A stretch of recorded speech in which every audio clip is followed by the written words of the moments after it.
नमस्कार मित्रांनो, जय शिवराय. तर स्वागत आहे आपल्या आजच्या एका नवीन व्हिडिओमध्ये. तर मित्रांनो, आज एक नवीन आणि महत्त्वाची अपडेट देतोय, जी की आपल्या रिक्षा आणि टॅक्सी चालकांसाठी अत्यंत महत्त्वाची आहे. तर मित्रांनो, व्हिडिओ शेवटपर्यंत बघा आणि व्हिडिओ आवडला तर नक्की लाईक करा आणि चॅनलवरती जर नवीन असाल तर नक्की चॅनलला सबस्क्राईब करा. तर चला मित्रांनो, व्हिडिओला सुरुवात करूया. तर मित्रांनो, सध्या एक अपडेट आली आपल्याकडे. तर सध्या आपण ओला, उबेर आणि रॅपिडो तर ह्या कंपन्या आपण मार्केटमध्ये बघतोय आणि त्यांच्या जोडीला आता भारत टॅक्सी पण आलेली आहे. पुण्यामध्ये अजून म्हणजे रिक्षासाठी अवेलेबल नाही ती, पण मुंबई शहरामध्ये आहे. पुण्यामध्ये आपली टॅक्सीसाठी अवेलेबल आहे, कारसाठी. तर तुम्हाला सांगतो, ओला, उबेर, रॅपिडो ह्या प्रायव्हेट कंपन्या आहेत आणि भारत टॅक्सी हे भारत सरकारचं ऍप्लिकेशन आहे. भारत सरकार त्याच्यावरती वॉच ठेवून आहे आणि त्याच्या अंडरमध्ये ते ऍप चालते.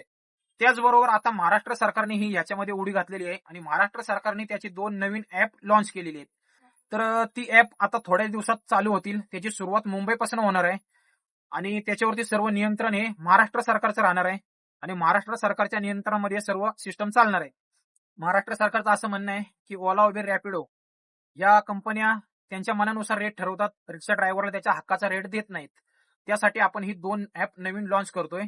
तर त्या ऍपची नावं अशी आहेत, एक देवाभाऊ सहकार टॅक्सी आणि एकाच आहे छावा टॅक्सी. तर अशी 2 ऍप मुंबईमध्ये थोड्याच दिवसात आता सेवा द्यायला सुरुवात करणार आहेत. ऍप तयार झालेली आहेत. आता थोड्या दिवसात ती थोडं मार्केटिंग होईल आणि लोकांपर्यंत ती पोहोचवल्या जातील आणि रिक्षावाल्यांना पण रजिस्ट्रेशन करावं लागेल, गाडी जॉईनिंग वगैरे करावं लागेल त्याच्यामध्ये आणि त्यांना पुरेशा तेवढ्या समजा रिक्षा जॉईनिंग झाल्या, रजिस्ट्रेशन झाल्या तर मग ते सेवा द्यायला सुरुवात करतील.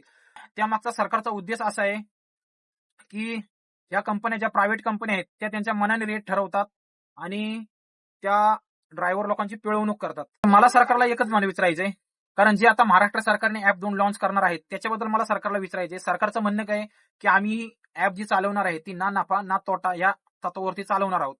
परंतु सरकार तुमचंच आहे, केंद्रात सरकार पण तुमचंच आहे. सर्व कंपन्या ह्या तुमच्या परमिशन शिवाय कुठली चालत नाही. मग तुम्ही हेच समजा ओला, उबेरला सांगितलं असते, तुमचं याच्यामध्ये जर प्रॉफिट नाही म्हणून मी सांगतोय, कारण तुमचा थोडाफार तरी प्रॉफिट याच्यामध्ये असणार म्हणून तुम्ही याच्यात डोकं घालताय. तुम्हाला समजा काही रुपये याच्यात मिळणार नसेल तर तुम्ही ओला, उबेरला पण सांगू शकता, हक्काचा रेट तुम्ही रिक्षावाल्याला दिला पाहिजे. त्याचा मीटरचा जो हक्काचा रेट आहे तो तुम्ही रिक्षावाल्याला द्या आणि त्याच्यात तुम्हाला वरून काही एक्स्ट्रा घ्यायचे असेल ते मीटरचा रेट दिल्यानंतर तुमचं जे काय असेल ते कस्टमर कडून घ्या किंवा ड्रायव्हर कडून घ्या. पण समजा 17 रुपये पर किलोमीटर आहे, 10 किलोमीटर झाले 170 रुपये. समजा तुम्ही कस्टमर कडून 200 रुपये घ्या, 20 रुपये तुम्हाला पाहिजे तर घ्या ना, पण आमच्या हक्काचे तर आम्हाला द्या. त्याच्यात तुम्ही कुठली काटछाट करू नका. आम्ही एक तर पिकअपला जातो आणि वेटिंग करतो, त्याचं पण आम्हाला काय भेटत नाही. मग हेच समजा तुम्ही ऑल ओव्हर कंपनीला सांगितलं तरी होऊ शकतंय. सरकारचा समजा असं एक धोरण असावं की हीच ऍप आता नवीन आपण जनरेट करावी आणि आपण रिक्षावाल्याला हक्काचा रेट द्यावा आणि त्याच्या मीटरपेक्षा जे काही पैसे त्याला एक्स्ट्रा मिळतील मग ते आपण त्यांच्याकडून कोणत्या ना कोणत्या तरी चार्जेस मधून काढून घ्यायचे, असं मला वैयक्तिक वाटतं. म्हणजे मी काय असा आरोप करत नाही किंवा सरकारने तर असं सांगितलेलं नाही. सरकारने सांगितलंय ना नफा ना तोटा या तत्वावरती ही सिस्टम चालणार आहे. तर ही माहिती आहे ना, मुंबई जिल्हा बँकेचे अध्यक्ष प्रवीण दरेकर यांनी दिलेली आहे आणि त्यांनी असंही सांगितलंय, ज्यांना कोणाला नवीन गाडी घ्यायची असेल, टॅक्सी घ्यायची असेल किंवा रिक्षा घ्यायची असेल आणि त्यांना समजा ह्या ऍप्लिकेशन मध्ये जॉईन करायचे असेल तर त्याला कमी टक्केवारीमध्ये, कमी व्याजदरामध्ये त्याला आपण लोन अवेलेबल करून देऊ आणि खास करून महिलांना याच्यात जास्त प्राधान्य देण्यात येईल. समजा यामध्ये कोणत्या महिला ड्रायव्हर असतील, त्यांना समजा रिक्षा घ्यायची असेल किंवा टॅक्सी घ्यायची असेल तर त्यांनाही कमी दरामध्ये कर्ज उपलब्ध करून देण्यात येईल, असं प्रवीण दरेकर यांनी पण सांगितलेलं आहे. अशा काही सरकारच्या योजना असतात, त्या योजनेमार्फत त्यांना बसवून त्यामार्फत त्यांना आपण कर्ज उपलब्ध करून देऊ असं त्यांनी सांगितलेलं आहे. पण तो भाग वेगळा झाला. ती लोक गाडी घेतील तुमच्याकडून, तुम्ही कर्ज द्याल, हप्ता फेड्या सांगाल त्यांना, पण ती गाडी तुमच्या भरोश्यावर घेणार की तुम्ही हे ऍप लॉन्च केले त्या भरोश्यावरती ती गाडी घेणार आणि समजा तुम्ही उद्या रेट डाऊन केले, तुम्ही रेट जर तुमच्या मनाने परत ठरवायला लागले, ती लोक परत कुठं जाणार, हा पण प्रश्न निर्माण होतो. बिगबर ऍप मार्केटमध्ये आहेत सध्या आणि त्याच्यात अजूनही 2 ऍप येत आहेत. महाराष्ट्र सरकारने ऍप जनरेट केले, चांगली गोष्ट आहे, पण ती तुम्ही जर पारदर्शकपणे जर त्याचं नियंत्रण ठेवलं आणि ती जर चालली, रिक्षावाल्याला त्याचा फायदा होत असेल तर रिक्षावाल्यांकडून नक्की त्याचं स्वागत होईल.